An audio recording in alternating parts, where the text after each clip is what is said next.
Selamat malam Bapak Ibu yang dikasihi Tuhan. Kita berkumpul kembali di acara kelas pendalaman Alkitab Berdatam. Dan malam hari ini kita membahas satu topik yang baru yang judulnya karakter Kristiani.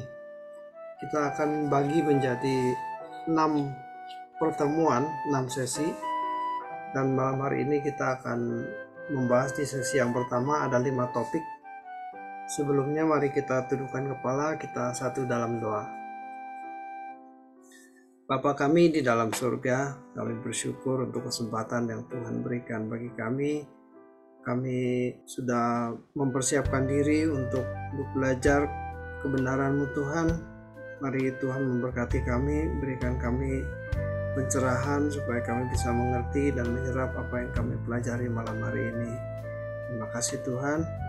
Di dalam nama Tuhan Yesus Kristus kami berdoa dan bersyukur. Haleluya. Amin. Oke, saya share screen dulu ya. Malam hari ini ada 5 topik yang akan kita bahas. Yang pertama, hidup yang memancarkan kemuliaan. Yang kedua, tentang terang yang menakjubkan. Yang ketiga, jejak hidup. Yang keempat, altar. Yang kelima, menunjukkan hati hanya kepada Allah. Baik, kita akan memulai topik yang pertama, yaitu hidup yang memancarkan kemuliaan.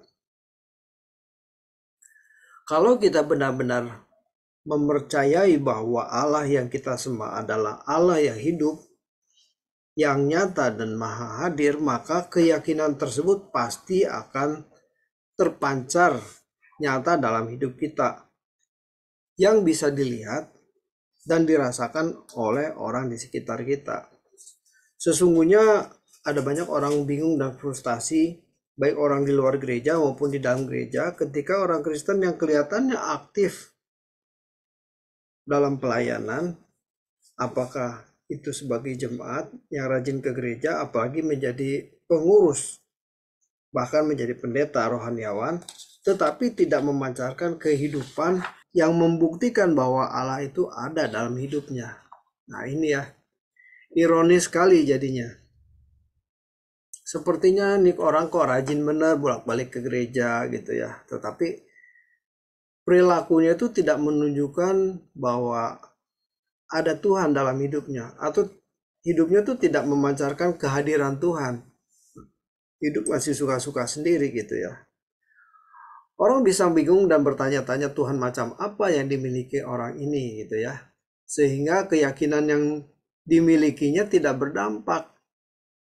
Atau bisa juga melihat begini ya, sudah kenal bertahun-tahun misalnya, ketika orang itu datang ke rumah, ada salib di rumah gitu ya, orang ini bisa berkata, oh kamu Kristen toh gitu ya.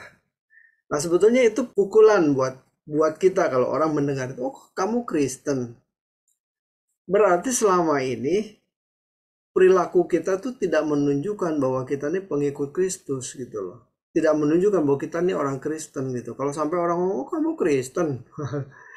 Ini sebuah pukulan sesungguhnya gitu ya. Memang ada orang-orang yang tidak bingung. Masa bodoh lah, mau Kristen mau enggak, itu bukan urusan gitu ya. Apalagi ketika mereka memiliki keyakinan dan memandang agama Kristen itu sesat. Masa bodoh gitu ya. Tetapi yang lebih bingung lagi dan bisa frustasi adalah jemaat yang melihat orang yang rajin ke gereja, apalagi menjadi aktivis, tetapi hidupnya tidak memancarkan kehidupan yang membuktikan bahwa Allah itu ada. Ini lebih menyedihkan lagi gitu.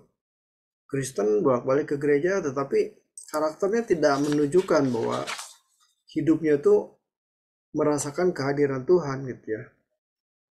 Maka tidak heran jika anak-anak aktivis, anak pendeta, itu bisa mengkonsumsi narkoba, hidup dalam pergaulan bebas, dan lain sebagainya. Hal itu karena mereka tidak tergarami atau tidak terimpartasi oleh spirit kekristenan yang benar gitu ya. Jadi bapaknya pendeta, anaknya narkoba. bukan satu dua, banyak gitu ya. Kita harus menjaga kehidupan agar tidak menjadi batu sandungan. Ini kan rusak kalau sampai kejadian begini gitu. Kalau kita ingin anak-anak kita menjadi rohani, takut akan Allah, maka kita harus memancarkan kehadiran Allah dalam hidup kita. Jadi menjadi contoh, menjadi teladan, sehingga kehidupan kita ini berdampak kepada anak kita, kepada orang-orang di sekitar kita ya. Kalau yang suaminya atau pasangannya tidak cinta Tuhan atau beragama lain begitu, nah ini harus berdampak, harus memancarkan kehidupan kekristenan yang benar, baru itu bisa berdampak. Anak bisa menjadi peta atau potret dari kehidupan orang tuanya, karena bagaimanapun juga anak itu mencontoh kehidupan orang tua. Ya, kalau orang tuanya tidak rohani, jangan berharap anak bisa rohani. Sekarang kita akan bahas yang kedua, terang yang menakjubkan. Kita harus sungguh-sungguh bertanya kepada diri kita sendiri dan mempertimbangkan apa penilaian orang lain terhadap kita. Jadi orang lihat kita nih seperti apa sih sosok kita, image kita nih seperti apa gitu ya. Kalau kita percaya Allah itu hidup, Allah itu nyata, maka kita harus sungguh-sungguh berjuang untuk benar-benar bersentuhan dengan Allah dan mengalami perjumpaan dengan Allah. Nah ini penting, karena kalau kita tidak bersentuhan dengan Allah atau tidak mengalami perjumpaan dengan Allah setiap hari, maka tidak akan terpancar kehidupan anak-anak Tuhan yang berkarakter Kristus. Sehingga kita bisa bertanya, kenapa anak kita nggak berubah ya? Kita harus mempertimbangkan dengan serius. Kalau kita percaya Allah itu hidup atau nyata, maka harus sungguh-sungguh berubah. Sehingga berdampak atau bisa terimpartasi atau tergarami oleh kehidupan kita. Orang-orang di sekitar kita, terutama ya anak-anak. Setiap orang punya karakter yang unik, yang tidak ada duanya, dan memiliki pengalaman yang berbeda dengan dalam menjalani hidup. Nah, di dalam setiap pribadi, Allah mau berurusan dengan masing-masing individu itu. Maka kita harus benar-benar mengalami Allah. Kita harus ke gereja mendengar tuntunan bimbingan dari hamba Tuhan yang sudah mengalami Tuhan. Bukan sekedar memiliki gelar atau memindahkan isi buku atau isi literatur di dalam khotbahnya. Jadi tugasnya sebetulnya hamba Tuhan cukup berat ya, karena dia harus mengimpartasikan keteladanan dalam hidupnya, bukan sekedar menyampaikan isi khotbah. Memang di dalam khotbah itu ada pikiran-pikiran Kristus yang ditularkan, yang diajarkan, tetapi selain itu ada spirit dari hamba Tuhan yang mempengaruhi pendengarnya. Jadi ada impartasi spirit, gaya hidupnya itu harus ditularkan.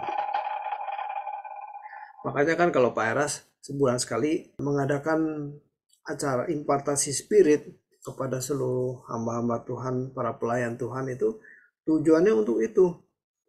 Jadi keteladanan yang dilakukan oleh Pak Eras itu diajarkan, diimpartasikan kepada kita hamba-hamba Tuhan yang lain gitu ya.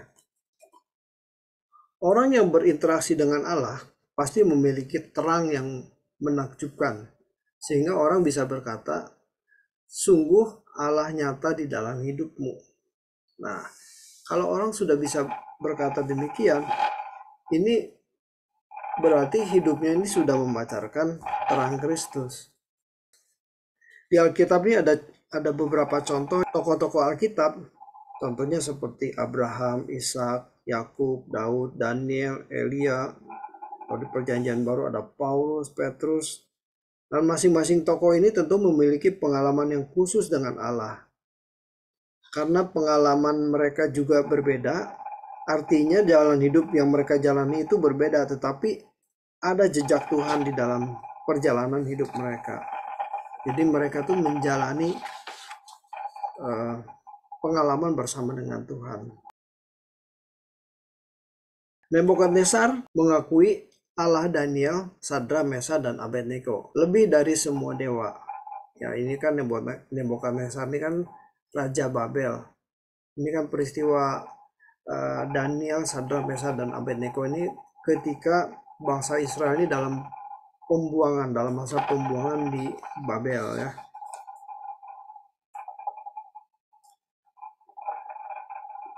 Ia bisa melihat jejak Allah yang sangat hidup dan nyata dalam hidup mereka. Nah, kalau kita baca kisahnya, yaitu ketika mereka dihukum dalam perapian, ternyata mereka tidak terbakar, tidak mati. Nah, ini jejak Tuhan yang bisa dirasakan atau disaksikan oleh Raja Nebukadnezar. Ketika kita berkomitmen mencari Tuhan itu bisa lewat khotbah, kita bisa mencari Tuhan lewat doa bersama atau doa pagi, atau merenungkan menghayati Tuhan. Kita tidak mungkin tidak bertumbuh untuk lebih berkenan. Kita tidak mungkin tidak menunaikan pekerjaan Allah. Jadi itu perjuangan kita untuk mencari jejak Tuhan. Seseorang yang berinteraksi dengan Allah tidak mungkin tidak bertambah lebih kudus. Sebab kalau ia tiap hari berdoa, sulit baginya untuk berbuat dosa. Bisa, tetapi sulit. Orang yang tiap hari datang menyembah Tuhan, berdoa, tidak mungkin dia bisa hidup dalam dosa. Ya, jadi bagaimanapun juga orang yang mencari Allah, yang setiap saat ada dalam hadirat Allah, itu kemungkinan untuk berbuat dosanya kecil sekali. Makanya tidak heran kalau orang yang sering bolak-balik jatuh dalam dosa, pasti dia tidak memiliki kehidupan yang selalu ada dalam hadirat Tuhan. Dia merasa Tuhan itu tidak ada. Bayangkan kalau kita merenungkan atau menghayati bahwa Tuhan itu ada, seperti ada kamera yang selalu mengikuti kemanapun kita pergi. Wah, tentu kita tidak akan mudah untuk berbuat dosa, karena ada kamera, ada mata Tuhan yang selalu melihat kita itu. Tetapi kalau kita berpikir bahwa Allah itu tidak ada, Allah di surga nggak mungkin bisa lihat kita di bumi jauh begini. Nah udah, suka-sukalah hidupnya, rusak jadinya. Berinteraksi dengan Allah, mengalami Allah itu bukan karunia, ya itu sebuah usaha ya. Tapi potensi untuk bisa berinteraksi dengan Allah itu karunia, itu anugerah. Tetapi berinteraksi itu sendiri itu hasil usaha kita, hasil dari respon kita. Jadi itu bukan karunia, itu hasil respon dan usaha kita. Itu hak setiap orang percaya. Allah membuka tangannya, seakan-akan Allah berkata, siapa yang mau berjalan dengan aku, gitu ya. Tetapi kan Tuhan tidak memaksa. Kalau kita tidak mau berjalan dengan Tuhan, ya Tuhan tidak memaksa.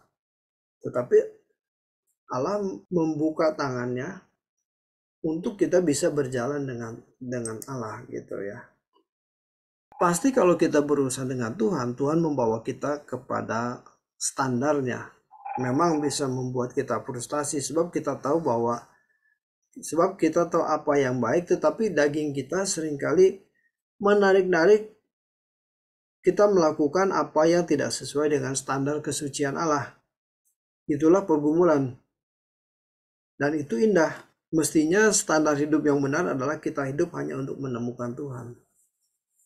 Jadi seringkali begitu, kita tahu yang baik tetapi yang dilakukan adalah yang buruk. Itu perjuangan kita sebagai anak-anak Tuhan sampai kita bisa melakukan apa yang Tuhan kehendaki. Mulus jadinya begitu ya. Ini tentu tidak mudah.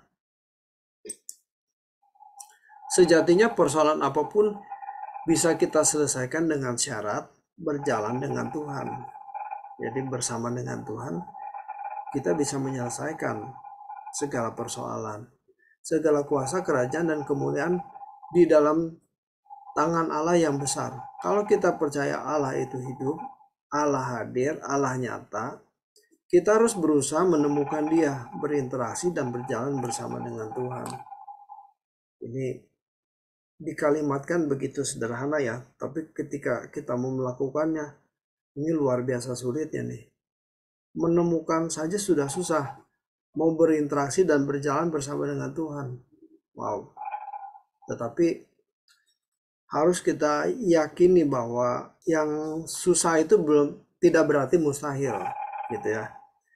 Yang susah itu belum tentu mustahil. Bisa, asal kita tekuni terus dari hari ke hari kita berjalan bersama dengan Tuhan, pasti bisa. Oke, ini yang keempat, altar. Jujur saja, terkadang kita mengatakan percaya, tetapi hati kita kecut karena kita tidak memiliki altar di dalam hidup kita. Altar itu berbicara soal kehadiran Allah, ya, tempat kita datang kepada Tuhan di altar Tuhan itu. Karena kita nggak punya itu gitu loh. Banyak orang mengaku percaya kepada Tuhan dengan mulutnya, tetapi apakah pernah bertemu dengan Dia? Nah ini, perjumpaan dengan Tuhan adalah sesuatu yang natural, yang mestinya tidak dipandang sebagai supranatural atau mistik. Perjumpaan itu harus dialami oleh setiap orang yang mengaku percaya. Jadi ini merupakan sebuah pergumulan di mana setiap orang Kristen itu dipanggil harus mengalami perjumpaan dengan Tuhan. Bukan seperti sesuatu yang mistik, yang mustahil, tetapi ini harus dialami oleh setiap orang yang mengaku percaya, mengaku Kristen gitu ya. Salah satu ciri orang yang tidak pernah atau belum pernah bertemu dengan Tuhan adalah tidak tahan berdoa. Ya. Bagi orang yang mengalami Tuhan, doa itu bukan kewajiban, melainkan kebutuhan. Jadi seperti orang minum air ya. Minum air itu bukan kewajiban minum. Oh wajib minum setiap 3-4 jam minum 1 gelas air gitu. Bukan, itu kebutuhan. Kalau nggak minum ya dia akan kekurangan air gitu. Sudah berapa tahun kita menjadi orang Kristen tapi tidak pernah mengalami perjumpaan dengan Tuhan. Jadi ini harus dilatih. Kalau nggak jadi ironis, ngaku percaya, ngaku jadi pengikut Kristus, tetapi tidak pernah mengalami perjumpaan dengan Tuhan. Jangan bicara tentang Tuhan kalau tidak pernah bertemu dengan Dia. Sampai kita tidak akan berbuat dosa, tidak mudah mengalah dengan keadaan. Ironis, sebagian orang mungkin belum pernah bertemu Tuhan tetapi puas dengan pengetahuan tentang Tuhan. Nah ini ya, satu hal yang berbeda antara bertemu dengan Tuhan atau mengalami perjumpaan dengan Tuhan dengan memiliki pengetahuan tentang Tuhan. Kalau orang memiliki pengetahuan tentang Tuhan ya bisa saja dia dari buku, dari Alkitab, dari pengetahuan teologi yang dia miliki, dia memiliki segudang tentang Tuhan gitu. Tetapi kalau ditanya pernah bertemu dengan Tuhan nggak? Tuhan seperti apa? Wah, nggak bisa jawab. Ini ironis sekali karena itu hal yang berbeda itu. Bisa saja seorang sarjana teologi bahkan magister atau doktor teologi tetapi tidak pernah mengalami perjumpaan dengan Tuhan. Orang yang boleh masuk ke rumah Bapa ialah orang yang bertemu dengan Tuhan. Tentu ya, seperti orang kalau mau masuk rumah kita ya kita harus kenal dulu orang ini siapa gitu kan. Kalau enggak, kita nggak akan izinkan orang yang asing masuk ke rumah kita. Ini sama. Kita mau masuk ke rumah Bapa di surga, ya dari sejak di bumi, sejak kita hidup di bumi ini kita harus mengenal, sering berjumpa dengan Tuhan. Sehingga kita ini dikenal. Kan begitu, sangat logis kan? Kalau Abraham membangun altar bagi Yahweh di mana ia mendirikan kemah, tetapi kita membangun altar di hati kita. Nanti kan kalau Abraham itu altarnya altar secara fisik gitu ya. Nah, kalau kita nih di hati kita, jadi setiap saat kita nih bisa berhubungan dengan Tuhan karena Tuhan ada dalam hati kita gitu ya. Sebenarnya belajar berdoa itu tidak mudah. Kita bisa membaca buku tentang bagaimana berdoa, tetapi berdoa merupakan dialog, perjumpaan dengan Allah. Itu tidak mudah. Harus lewat pengalaman, perjuangan, mengalahkan kejenuhan, menghilangkan keinginan-keinginan lain, supaya kita bisa fokus kepada Tuhan. Berdoa 5 menit, 10 menit, perasaan kayaknya udah lama bener gitu ya. Karena itu tidak berjumpa dengan Tuhan. Tetapi kalau kita mengalami perjumpaan dengan Tuhan, itu doa 1 jam tidak terasa gitu ya. Karena kitanya connect, nyambung dengan Tuhan gitu. Tapi kalau nggak nyambung, waduh, 10 menit juga udah kelamaan, udah sengsara begitu ya. Nah, kita mesti belajar. Ini dikatakan berdoa itu tidak mudah. Tidak mudah. Kalau doa yang benar ya, kalau doanya asal doa ya gampang ya. Tutup mata begitu ya, mengucapkan kalimat-kalimat doa, ya sudah.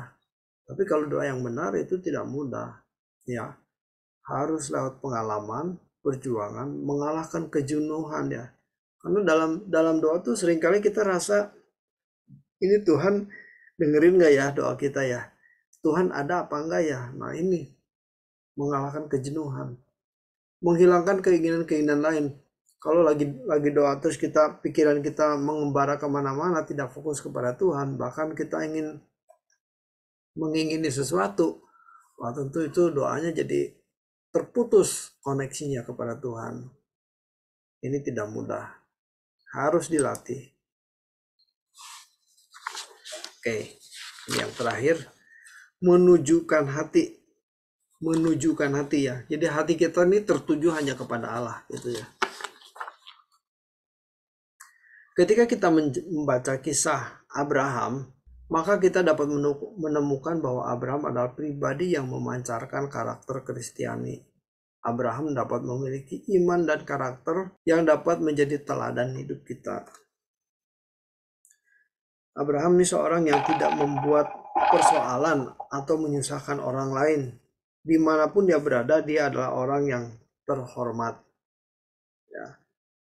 Dalam perjalanan Abraham dari Ur dan beberapa kisah interaksi dengan bangsa-bangsa di sekitar Kanaan, Abraham disebut Tuan, ya, karena Abraham begitu ramah, tuh ya karakternya ya. Kita takjub terhadap sikap Abraham terkait dengan Lot, ya, ketika peristiwa itu terjadi, ini gembala Abraham dengan gembala si Lot ini ribut karena sudah terlalu banyak, tempatnya sempit, nah gitu kan. Jadi bertikai. Abraham bilang gini sama si Lot ini adalah anaknya Haran, adiknya Abraham. Jadi Lot itu ke Abraham itu aman, jadi levelnya saja sudah di bawah nih. Si Lot ini keponakannya Abraham, tapi Abraham bilang begini, tidak baik kita bertikai, gembalamu gembalaku, aku dan kau, karena kita masih kerabat ya, karena si Lot ini adalah keponakan. Sekarang pilihlah, negeri ini luas bagimu gitu ya. Jadi Abraham ini mengalah, hebat sekali ya. Mestinya si Lot yang mengalah. Ini Abraham, omnya loh, ini tulangnya loh. Malah dia yang mengalah gitu ya. Abraham mengalah, kalau kamu ke timur, aku ke barat. Kalau kau ke barat, aku ke timur. Ini karakter mengalah. Ketika istrinya meninggal, orang-orang Kanaan menyediakan tempat bagi istrinya dengan cuma-cuma. Tetapi Abraham tidak mau menerima dengan cuma-cuma. Dia bayar itu harga tanahnya itu. Itu dia bayar seharga yang berlaku bagi para saudagar. Walaupun dia bisa mendapatkan gratis. Nah ini hebat ya, karakternya hebat sekali ya. Kalau sekarang kan enggak. Kalau bisa gratis kenapa mesti bayar gitu kan. Ini kalau Abraham nggak mau dikasih gratis, nggak mau, enggak, aku bayar aja begitu kan.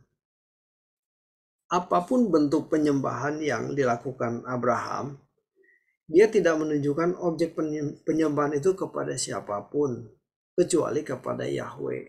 Ya, ini kan Abraham nih orang Mesopotamia ya, dan bangsa-bangsa di sekitar itu juga menyembah. Nah, tetapi Abraham hanya menyembah Yahweh. Kita bisa mengerti kalau Allah semesta alam menciptakan langit dan bumi sudah ada dari kekal sampai kekal. Keagungannya tidak terkira. Mau memperkenalkan diri sebagai Allah Abraham.